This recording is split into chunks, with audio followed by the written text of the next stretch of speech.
Shriji channel में आप सभी का स्वागत है। राधे राधे फ्रेंड्स, आज के इस वीडियो में हम जानेंगे भगवान श्री कृष्ण की कालियामर्दन लीला के बारे में।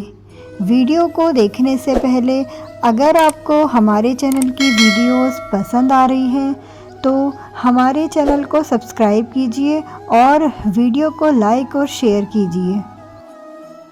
यह प्रश्न सदियों से उठता आ रहा है कि नागों की उत्पत्ति कैसे हुई।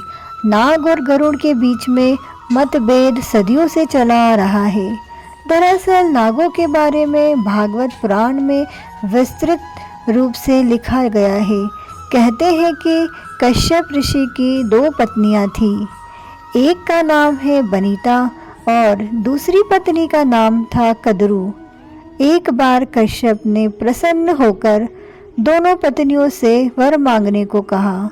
कद्रू ने 1000 वीर नागों की माता होने का वर मांग लिया और बनीता ने एक वर में से 2 पुत्र मांगे जो बाद में अरुण और गरुड़ नाम से प्रसिद्ध हुए। नागों की मां कद्रू को धरती का प्रतीक माना जाता है।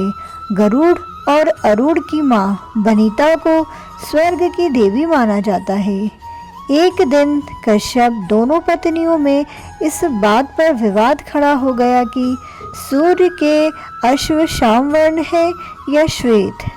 बनीता ने उनका रंग श्वेत बताया पर कद्रू नहीं मानी। वह एक ही रट लगाए हुए थी कि अश्व श्याम वर्ण के हैं। बनीता ने आखिरी शर्त लगा दी कि अगर अश्वों का रंग श्वेत हुआ तो तुम्हारे पुत्र हमारे दास रहेंगे। कद्रू ने स्वीकार कर लिया। शाम हुई।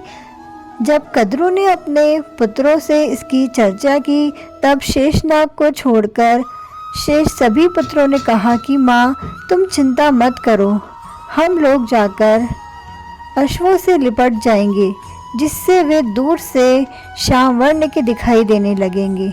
यह बात सुनकर कद्रू प्रसन्न हो गई, परंतु बाद में बनीता को यह भेद पता चला।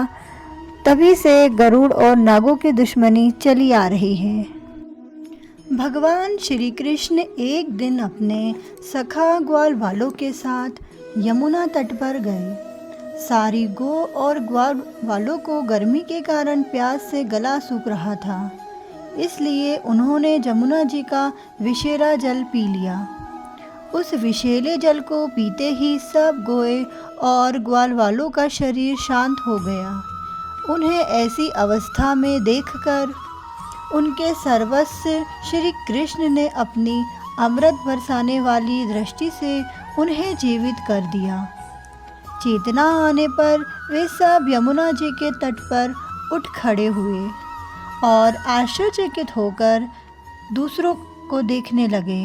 अंत में उन्होंने यह निश्चय किया कि हम लोग विषैला जल पी लेने के कारण मर चुके थे, परंतु हमारे श्री कृष्ण ने अपनी अनुग्रह भरी दृष्टि से देखकर हमें फिर से जिंदा कर दिया।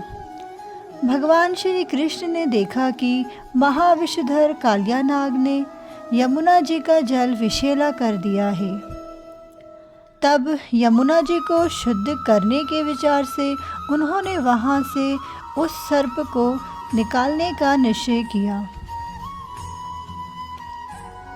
यमुना जी में कालियानाग का एक कुंड था। उसका जल विष की गर्मी से खौलता रहता था, यहाँ तक कि उसके ऊपर उड़ने वाले पक्षी भी झुलसकर उसमें गिर जाया करते थे। उसके विषैले जल का स्पर्श पाकर जब वायु किसी पेड़ पौधे और तट की घास या किसी पशु पक्षी का स्पर्श करती तब वे भी उसी समय मर जाती थीं। भगवान का अवतार तो दुष्टों का दमन करने के लिए ही होता है। जब भगवान ने देखा उस सांप के विष का वेग बड़ा भयंकर है और उससे यमुना जी को दूषित हो गई है, तब भगवान श्री कृष्ण ने अपनी कमर का फेटा कसकर बहुत बड़े ऊंचे कदम्ब के वृक्ष पर चढ़ गए और वहां से उस विषैले जल में कूद पड़े। भगवान कालियादह में कूदकर अत्यंत बलशाली मत वाले गजराज के समान जल उछालने लगे। इस प्रकार जल में खेलने पर उनकी भुजाओं की टक्कर से जल में बड़े ज़ोर ज़ोर से शब्द होने लगे, जिसे सुनकर कालिया नाग चिढ़कर भगवान श्री कृष्ण के सामने आ गया। उसने देखा कि सामने एक सांवला सलोना बालक है। उसका अत्यंत सुकुमार शरीर है। उसकी मंद मंद मुस्कान से आंखें हटती ही नहीं है। इतना आकर्षक रूप होने पर भी जब कालिया नाग ने देखा कि बालक तनिक भी ना डरकर इस विषैले जल में मौज से खेल रहा है, तब उसका क्रोध और भी बढ़ गया। उसने श्री कृष्ण को अपने बंधन से जोर से पकड़ लिया। भगवान श्री कृष्ण नागपाश में बंधकर चेतनाहीन हो गए। उनके प्यारे सखा ग्वाल बाल उनको ऐसी हालत में देखकर दुख से बेहोश हो गए। गाय बैल बछिया दुख से उकराने लगे, व्याकुल होकर रोने लगे। जब गोपियों ने देखा हमारे प्रियतम श्याम सुंदर को काले सर्प ने जकड़ रखा है, तब तो उनके हृदय में बड़ा ही दुख और बड़ी ही जलन हुई। माता यशोदा ने अपने लाडले लाल के पीछे कालियादह में कूदने की इच्छा जताई, परंतु गोपियों ने उन्हें पकड़ लिया। नंद बाबा भी कालियादह में कूदने लगे, पर बलराम जी ने सभी को समझा बुझाकर रोक लिया। भगवान द्वारा कालिया नाग के फन पर नृत्य। सांप के शरीर में बंध जाना तो श्री कृष्ण की मनुष्यों जैसी एक लीला थी। जब उन्होंने देखा कि ब्रज के सभी लोग अत्यंत दुखी हो रहे हैं, तो भगवान ने अपने शरीर को फुलाकर मोटा कर लिया और नागपाश के बंधन से मुक्त हो गए। अब तो क्रोध से आग बबूला हो गया था कालिया नाग और अपना फन ऊंचा करके फुफकारने लगा। उसके नथनों से विष की फुहारें निकल रही थी और मुंह से आग की लपटें। भगवान श्री कृष्ण ने उसके बड़े बड़े सिरों को दबा लिया, उछलकर उन पर सवार हो गए और कलापूर्ण नृत्य करने लगे। कालिया नाग के 100 सिर थे। वहाँ अपने जिस सिर को नहीं झुकाता, उसी को भगवान अपने पैरों की चोट से कुचल डालते। इससे कालिया नाग की जीवन शक्ति क्षीण हो गई। वह मुंह और नथुनों से खून उगलने लगा।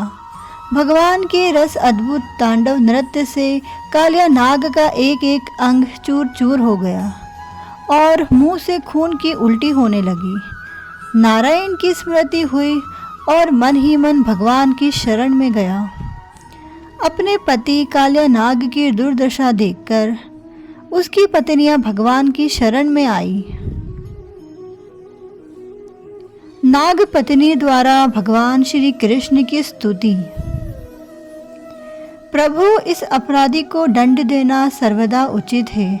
आप किसी को दंड देते हो, वहाँ उसके पापों का प्रायश्चित कराना है और उसका परम कल्याण कराने के लिए ही है। यहाँ इसकी किसी साधना का फल है जो आपके चरण कमल की धूल का स्पर्श पाने का अधिकारी हुआ है। आपके चरणों की रज पाने के लिए तो लक्ष्मी जी को भी बहुत तपस्या करनी पड़ी थी। जिसको आपकी पवित्र चरण रज प्राप्त हो गई, उसे संसार के वैभव संपत्ति तो क्या, मोक्ष की भी प्राप्ति हो जाती है। ये कालिया नाग मूढ़ है, आपको पहचानता नहीं है, इसलिए इसे क्षमा कर दीजिए। हमारे प्राण स्वरूप पतिदेव को हमें वापस लौटा दीजिए। जब नाग पत्नियों ने इस प्रकार भावना की स्तुति की, तब उन्होंने दया करके उसे छोड़ दिया। भगवान के चरणों की ठोकर से कालिया नाग के फण छिन्न छिन्न हो गए थे। धीरे धीरे उसके प्राणों में चेतना आई और वहाँ दीनता से हाथ जोड़कर भगवान श्री कृष्ण से बोला, नाथ, हम तो जन्म से ही दुष्ट, तमोगुणी और क्रोधी स्वभाव के हैं।